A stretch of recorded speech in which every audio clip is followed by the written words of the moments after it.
Hi hello welcome to my channel SK study circle.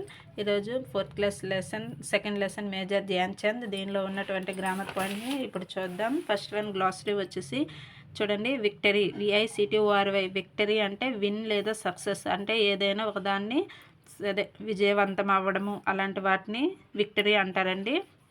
Defeated అంటే last, అంటే ఓడిపోవడం, దాన్ని ఏదైనా కోల్పోవడాన్ని డిఫీటెడ్ అంటారు. Post pan, put off to A later time. Post pan అంటే ఏదైనా ఒక పనిని కానీ వాయిదా వేయడం, తర్వాత చేస్తామని విడిచిపెడతారు కదండి, దాన్ని పోస్ట్ పాన్ అంటారు. అగ్రెసివ్ అంటే యాంగ్రీ లేదా రెడీ టు అటాక్.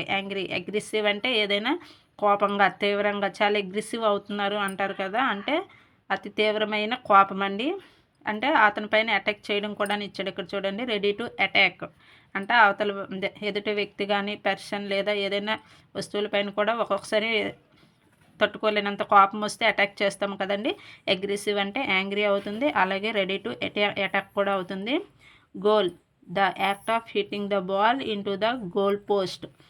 గోల్ అంటే ఏదైనా బాల్ని మనం ఎక్కడి వరకు అయితే పంపించాలనుకుంటున్నామో ఆ బాల్ని హిట్టింగ్ చేస్తారు కదా మనకి గేమ్స్లో, నెట్ పైకి, దాన్ని ఇది గురి అని కూడా అంటారు. గోల్ అంటే bear foot without veering anything on the feet.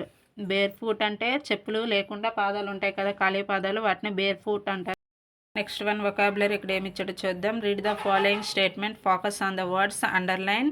About 40,000 people including men and women had gathered in the hockey stadium. అంటే ఒక హాకీ స్టేడియంలో మెన్ అండ్ ఉమెన్ మొత్తము ఒక 40,000 అంటే 40,000 మంది అక్కడ మెన్ అండ్ ఉమెన్ ఒక దగ్గరికి గ్యాదర్ అయ్యారు అని చెప్తున్నారండి. ఇక్కడ మెన్ మరియు ఉమెన్ని అండర్లైన్ చేశాడు, వాటికి ఏంటి అనేది ఇక్కడ ఇంట్రడ్యూస్ చేశాడు చూడండి.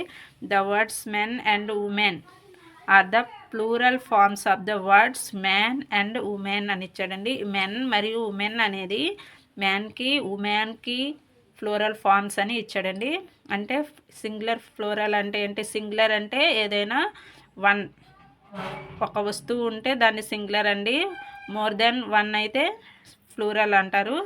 It is clearly observed that the plural forms men women are formed with a change in the vowel letters man women. చూడండి, మెన్కి ఉమెన్ సింగులర్ ఫ్లోరల్ ఫార్మ్స్ అని ఇక్కడ ఇచ్చాడు. నెక్స్ట్ వన్ కొన్ని ఎగ్జాంపుల్స్ ఇచ్చాడు చూడండి. Observe some more examples. Singular చూడండి, ఇక్కడ 1 ఫుట్ ఉంది కదా, ఇది సింగులర్ అండి. చెప్పాను కదండి, ఏదైనా ఒక థింగ్ కానీ, ఒక ఐటమ్ కానీ, ఏదైనా ఒక పర్సన్ కానీ 1 ఉంటే వాటిని సింగులర్స్ అంటారని, మోర్ దెన్ 1 అయితే వాటిని ప్లూరల్ అంటారండి. ఇక్కడ చూడండి 2 ఫీట్స్ ఉన్నాయి కాబట్టి ఫుట్, దీన్ని ఒకటే ఉంది కాబట్టి ఫుట్ అండి. 1 మోర్ దెన్ 1 కాబట్టి ఇది ప్లూరల్ ఫీట్ అండి. ఫుట్కి ఫ్లోరల్ ఫామ్ ఫీట్, ఫుట్స్ కాదండి, ఫీట్ అండి. Next one goose, geese. Women, women చూడండి, మ్యాన్ ఏ ఇక్కడ ఇది అబ్జర్వ్ చేయండి. ఉమెన్, ఉమెన్ ఒక పర్సన్ ఉన్నారు కదా, ఉమెన్. 1 మోర్ 4 పర్సన్స్ ఉన్నారు కాబట్టి women. Mouse, mice.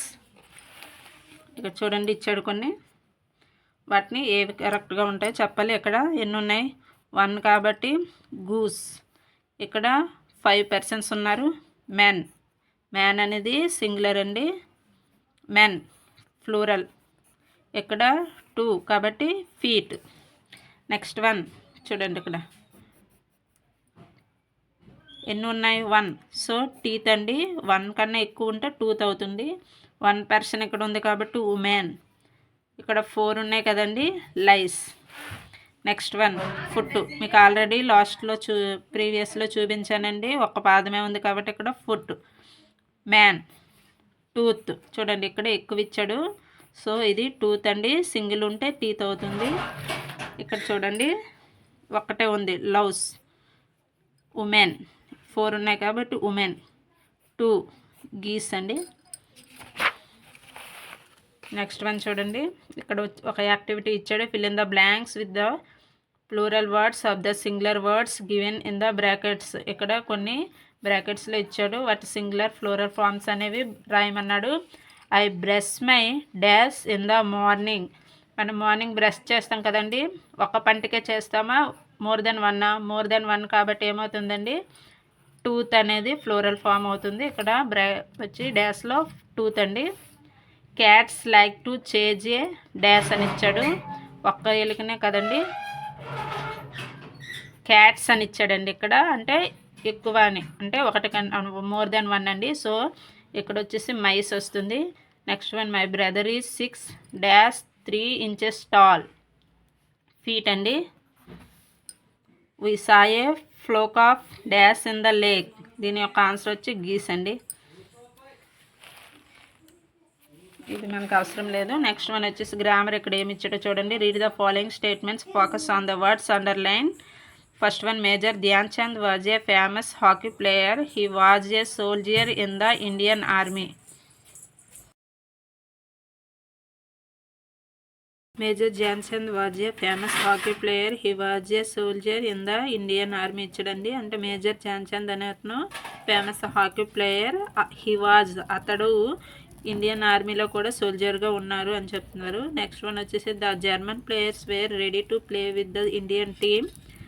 They were the hosts of the Olympics and they were sure of their victory అని ఇచ్చాడండి. జర్మన్ ప్లేయర్స్ అనేవాళ్ళు ఇండియన్ టీంతో ఆడడానికి రెడీగా ఉన్నారు అని ఇచ్చారు. నెక్స్ట్ వన్, దే అంటే వారే అని మళ్ళీ వారి గురించి చెప్తున్నారు. They were the hosts of the ఒలింపిక్స్లో ఉన్నారని చెప్తున్నారు. And they were sure of their victory, అలాగే వాళ్ళు విక్టరీ అంటే ఇందాక చెప్పాను కదండి, విన్ అవ్వడం కూడా అని వారి గురించే చెప్తున్నాడండి. In the sentence 1, the word he. First సెంటెన్స్లో హీ ఇచ్చాడు కదండి. He is used in the place of major Dhyan Chand అని ఇచ్చాడండి.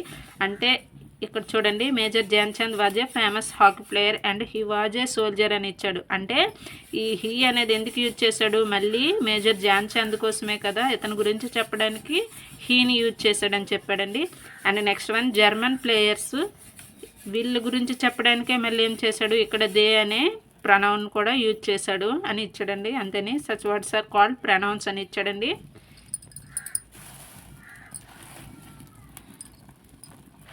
అంటే ఒక పర్సన్ గురించి మళ్ళీ నెక్స్ట్ టైం చెప్పడానికి యూజ్ చేసేవి ఇవి ప్రనౌన్స్ అండి. హీ, దే అనేవి ప్రనౌన్స్ అని ఇచ్చాడు. ఇక్కడ చూడండి, pronouns, A word that is used instead of noun are a noun phrase is called a pronoun.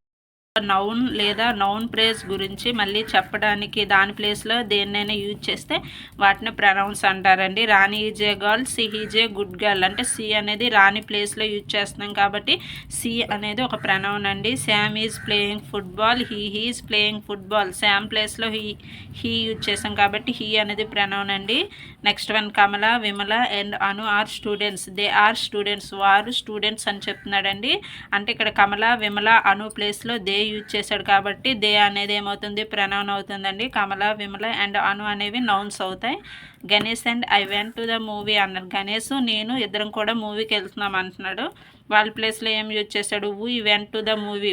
మేము మూవీకి వెళ్తున్నామని చెప్పాడండి. గణేష్ ప్లేస్లో వీ యూజ్ చేశాడు కాబట్టి వీ అనేది ఏమవుతుందండి, ప్రనౌన్ అవుతుంది. అంటే ఒక నౌన్ కానీ నౌన్ ప్రేజ్ కానీ వాటి ప్లేస్లో యూజ్ చేసే వేరే వాటిని ఏమంటారండి, ప్రనౌన్స్ అవుతారని ఇక్కడ ఇంట్రడ్యూస్. ఇక్కడ చూడండి, ఒక యాక్టివిటీ ఇచ్చాడు, అది కూడా ప్రనౌన్స్ని సర్కిల్ చేయమన్నాడు. సి ఉంది కదండి, సి and Latha and Geetha. Next one, Ramu, Rakesh, he. వీటిలో ప్రనౌన్స్ ఏమున్నాయో వాటిని సర్కిల్ చేయమన్నాడండి. లత అండ్ గీత ఈ రెండు కూడా ఏంటండి, నేమ్స్ కాబట్టి నేమ్స్ గురించి చెప్పేది నౌన్ అండి. ఇవి నౌన్స్ అవుతాయి. మనం ఏం చెప్పాం, నౌన్ ప్లేస్లో వేటినైతే యూజ్ చేస్తాం అవి ప్రనౌన్స్ అన్నాం కదండి. ఇప్పుడు సి అనేది ఏమవుతుంది, ప్రనౌన్ అవుతుందండి. అంటే ఇక్కడ ఆన్సర్ వచ్చేసి సి అండి. నెక్స్ట్ వన్ చూడండి, బ్యాట్, ఇట్, బాల్. బ్యాట్ కూడా నేమే కదండి, బాలు నేమే. సో మనకి రిమైనింగ్ ఏముంది, ఇట్ అనేది ఏమవుతుంది, ప్రనౌన్ అవుతుందండి. రాము, రాకేష్, హీ. వీటిలో ఏది, హీ అనేది ప్రనౌన్ అవుతుందండి. రాము, రాకేష్ అనేవి నౌన్ అవుతుంది. Next one, they, pupil, players ఇచ్చాడండి. ప్యూపుల్ అనేది నౌన్ అవుతుందండి, కామన్ నౌన్. ప్లేయర్స్ కూడా నౌనే అవుతుంది. నెక్స్ట్ దే అనేది ఏమవుతుంది, ప్రనౌన్ అవుతుందండి. ఇక్కడ చూడండి కొన్ని ఇచ్చాడు. Rewrite the sentence by changing the underline words with suitable pronouns. ఇక్కడ కొన్ని అండర్లైన్ చేసిన వర్డ్స్కి సూటబుల్ ప్రొనౌన్స్ యూజ్ చేసి వాటిని మళ్ళీ సెంటెన్స్గా రాయమంటున్నాడండి. చూడండి, ద బటర్ఫ్లై వాజ్ ప్రెటీ. చూడండి, వీటిలో ఏ ప్రొనౌన్ అనేది ద బటర్ఫ్లైకి సూట్ అవుతుందో వాటిని యాడ్ చేసుకుంటూ ఈ సెంటెన్స్ని మళ్ళీ రాయమంటున్నాడు. The butterfly was pretty. ఇక్కడ ఏమొస్తుంది? బటర్ఫ్లై ప్లేస్లో it was pretty. Raju and Ravi are friends అని ఇచ్చాడండి. రాజు అండ్ రవి ఇద్దరు కదండి, దే. ఇప్పుడు ఏమొస్తుంది? They are friends. Next one, the giraffe is tall. ఏమొస్తుందండి? It is tall. The fireman put out the fire. Fireman అనే అబ్బాయి కదండి, హీ వస్తుందండి. He put out the fire. Jyoti is a nurse. Jyoti కూడా ఒక అమ్మాయి కదండి. ఇక్కడ చూడండి, సి ఇచ్చాడు కదా, she is a nurse. Raju and I went to the park. Raju and I ఇద్దరం వెళ్తున్నాం కదండి. అప్పుడు ఏమవుతుంది? ఉయ్ వస్తుంది. ఉయ్ వెంట్ టు ద పార్క్. ఒక పోయం ఇచ్చాడు, the kitten at play. The kitten at play దీన్ని రాసింది విలియం వర్డ్స్వర్త్ అండి. మనకి పోయిట్స్ కోసం కూడా ఉంది సిలబస్లో, ఇది కూడా చూసుకోండి. ద కిటెన్ ఎట్ ప్లే యొక్క పోయిట్ ఎవరంటే విలియం వర్డ్స్వర్త్ అండి. ఇది కూడా ఒకసారి రీడ్ చేసుకోండి, ఎందుకని మంచిది.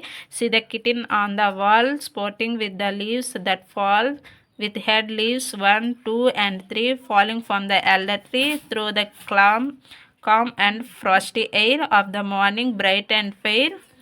See the kitten how she starts, crouches, stretches, paws and dots with a tiger leap halfway. Now she meets her coming prey, lets it go as fast and then as it in her power again. చూడండి, first 2 lines ఇచ్చి ఈ పోయాన్ని ఎవరు రాశారు అని అడగొచ్చు. So the kitten at play ఎవరు రాశారండి? William Wordsworth అండి. ఇతని గురించి కూడా ఇక్కడ ఇచ్చాడు, చూడండి. William Wordsworth was an English poet. His major works are lyrical ballads, Simon Lee, we are 7, lines written in early springs అని ఇచ్చాడండి. ఇతను వర్క్ చేసి మేజర్ వర్క్స్ ఏవో అవి ఇచ్చాడు. ఏంటంటండి? Lyrical ballads, Simon Lee, we are 7, lines written in early spring అండి. ఇక్కడ కొంచెం గ్లాసరీ కూడా ఇచ్చాడు. స్పోర్టింగ్ అంటే ప్లేయింగ్ అండి, ఆడటము. వితర్డ్ అంటే డ్రైడ్ అంటే ఎండిపోవడం అండి. క్రౌచెస్ అంటే lowers the body with arms and legs bent అండి, అంటే వంగుతాం కదండి, దాన్ని క్రౌచెస్ అంటారండి. Prey a bird or animal killed by another animal for food. అంటే ఒక ఎనిమల్ అనేది ఇంకొక ఎనిమల్ని ఫుడ్ కోసం చంపుతుంది కదండి, దాన్ని ప్రే అంటారండి.